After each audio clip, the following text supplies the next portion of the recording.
thank you so much for taking the time off and joining us in the Fire Up series. It's a series Thank you for having me, sir.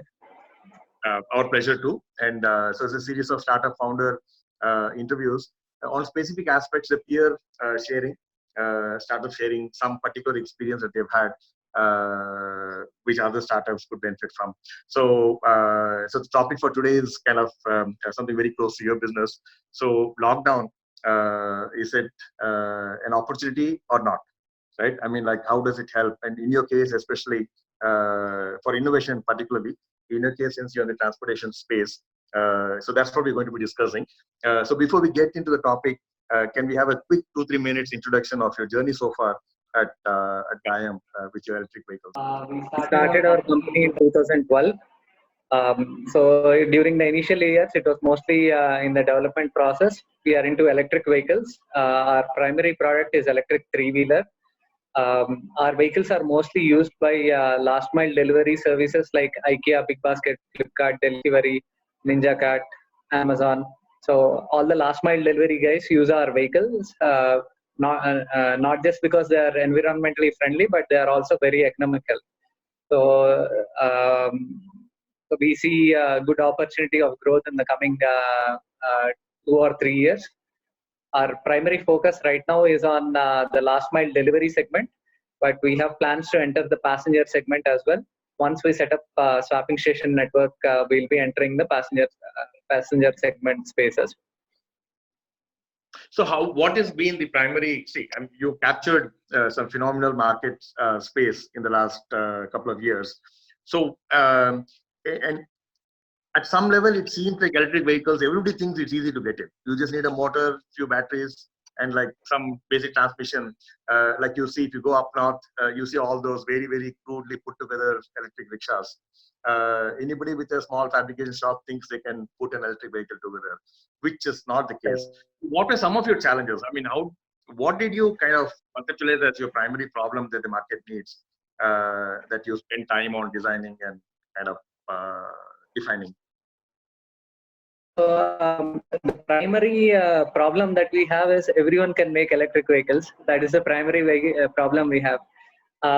So most of the customers that we have approached during this process, they have already tried electric vehicles, and the decision was unanimous.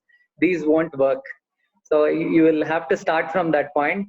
So whatever everyone makes probably works for a certain configuration. For example, most of the e-rickshaws that you see in the north are good enough for covering a distance of 1 to 3 between small distances of 1 to 3 kilometers, mostly from metro stations to your homes or places like that.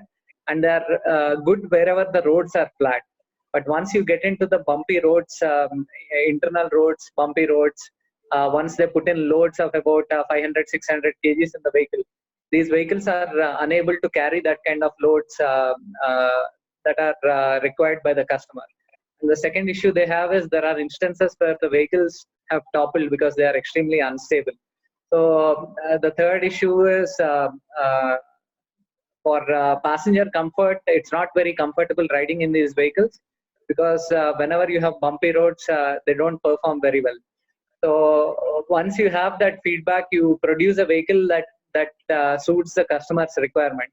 And then you start off trial runs with these customers saying that this vehicle is different. So the initial customers, you'll have to convince over a period of 6 months to 1 year because they want to see how durable the product is. Another issue with the e-rickshaws that you find mostly in the north is the products do not last more than 6 to 8 months. So these are some of the problems that the customers were facing. So their expectation was that the product should last for about 6-7 years at least. So based on that feedback, we produced a product that was suitable for the customer requirement, and we approached the customers.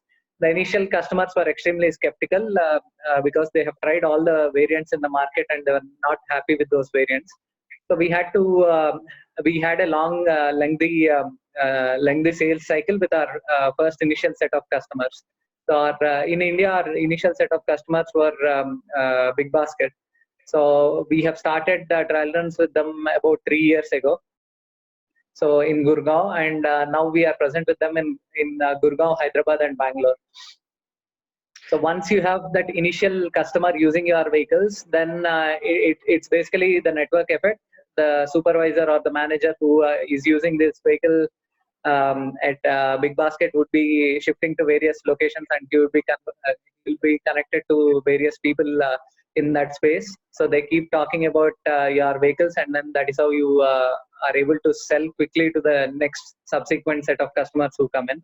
So our second customer was Flipkart, then we had Amazon, then we had NinjaCart, then Delhivery, Grofers. What were some of the innovations that kind of made you, I mean, kind of ensure that your product is quite robust? Because a very few markets, obviously you got many things right. So what are some of those key things that you built into? Of course, you put a lot of effort on overall design and aesthetics and such. That also helps. But even under the hood, what were some of the key innovations that you had that made sure that your product is robust? So basically, three things. First one is we try to reduce the weight of the vehicle as much as possible. At the same time, ensuring that the strength is not compromised. So when you, unlike a normal petrol powered vehicle, electric vehicles have to be extremely light as well as strong. In most of the cases, in petrol or diesel vehicles, they are strong, but they are not very light. So you need to make sure that they are light as well as strong at the same time. So we use composites, aluminum composites, to make sure that the vehicle weight is reduced as much as possible. So the second one key differentiator is we have produced vehicles in which the batteries are swappable. So for mass adoption of electric vehicles as well as for convenience to use electric vehicles, no one wants to wait 3-4 hours to get their vehicles refueled. So they would want to get it done as quickly as possible. And using our vehicles, you can swap the battery in less than a minute. So that helps in giving confidence to the customer that once you run out of the battery charge, you don't have to wait a lot of time. So they maintain additional battery packs at their hubs. And in cases where when they have emergency, they want to go somewhere immediately, they simply swap out the battery with a fully charged battery and they're good to go in less than a minute. And the third thing that we have done is we have connected all our battery packs as well as vehicles to the cloud. So what it does is we give an interface to the customer where the customer can see where the vehicle is, how much charge is left in each vehicle. So in traditional GPS devices, you basically get the location of the vehicle. In our case, you can get the vehicle, the charge left in the vehicle as well. So that helps them in taking business decisions on the flight, whether to go for additional kilometers or go to the next customer, or if there is some return that they need to take from another customer. So in addition to the vehicle robustness, it also helps to have an information-based system that lets the customer take decisions and makes things easier for him.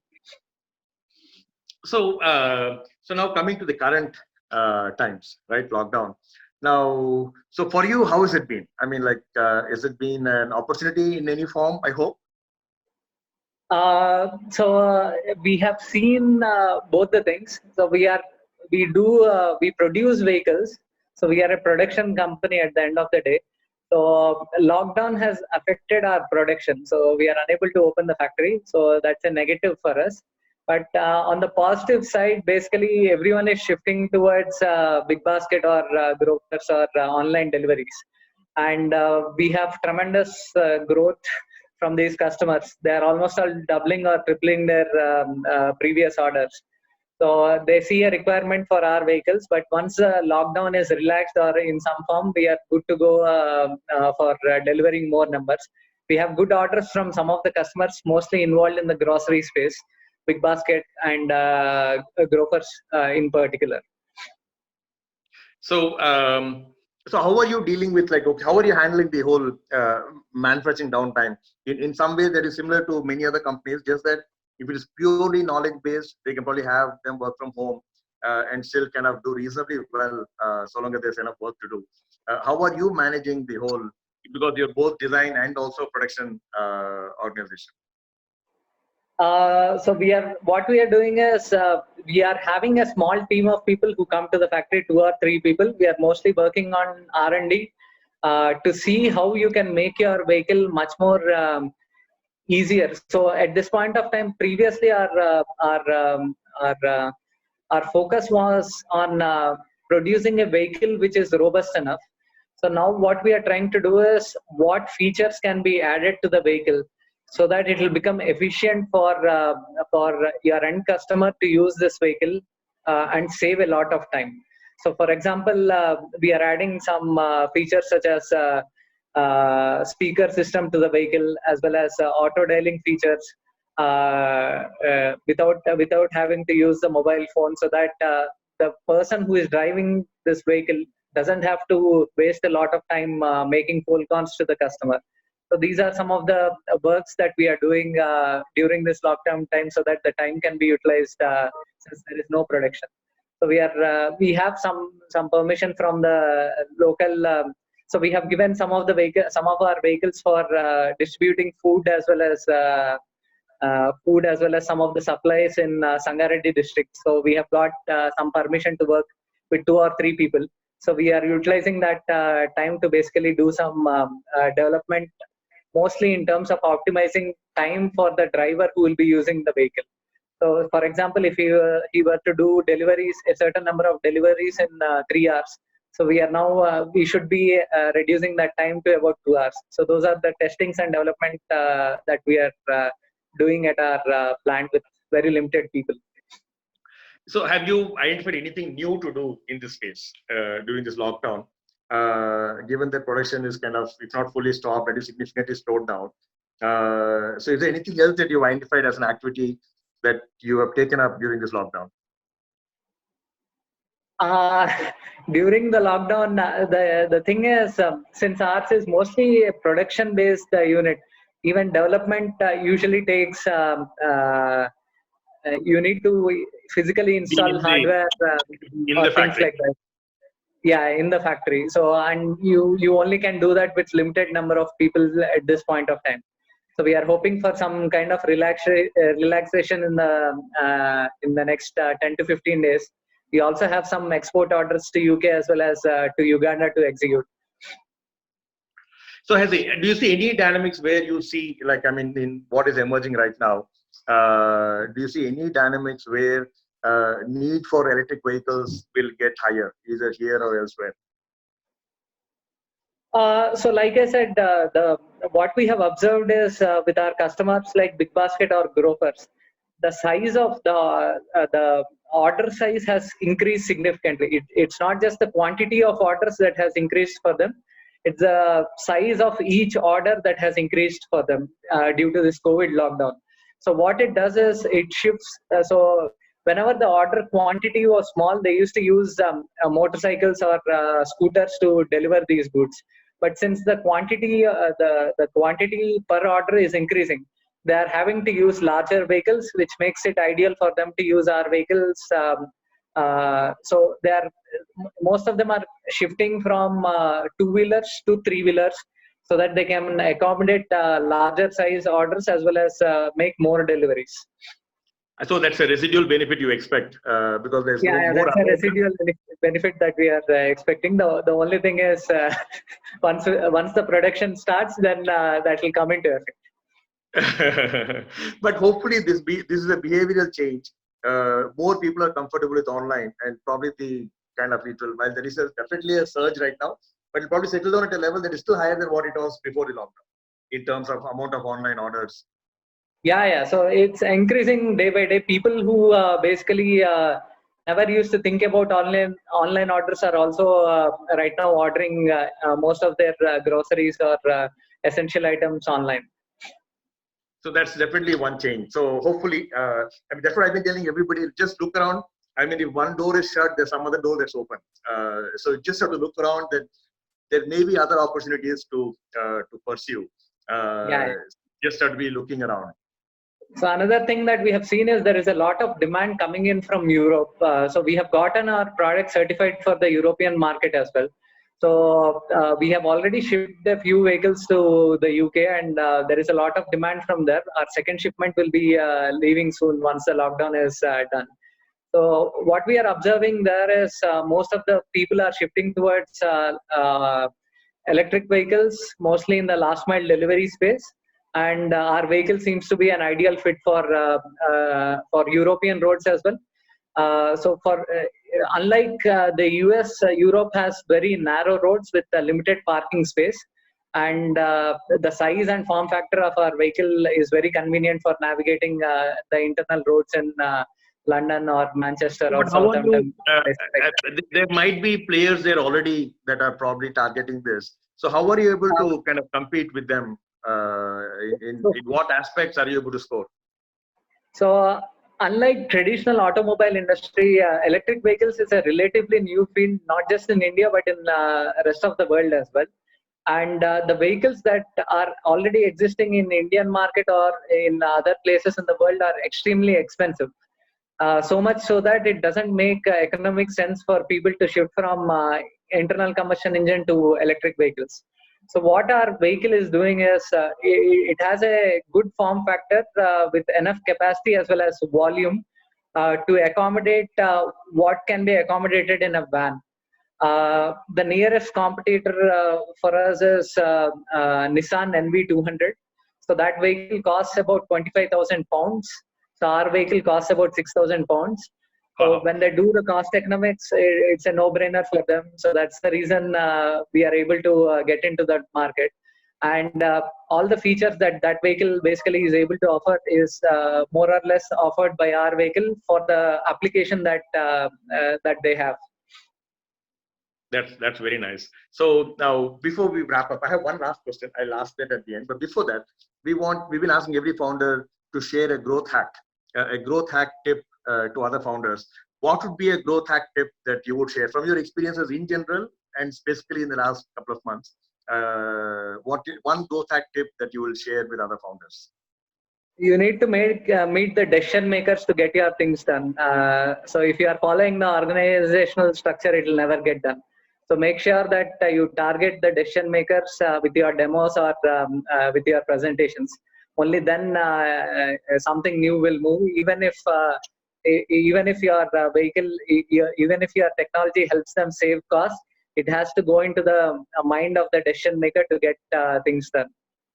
True, very true. And then again, there's a challenge.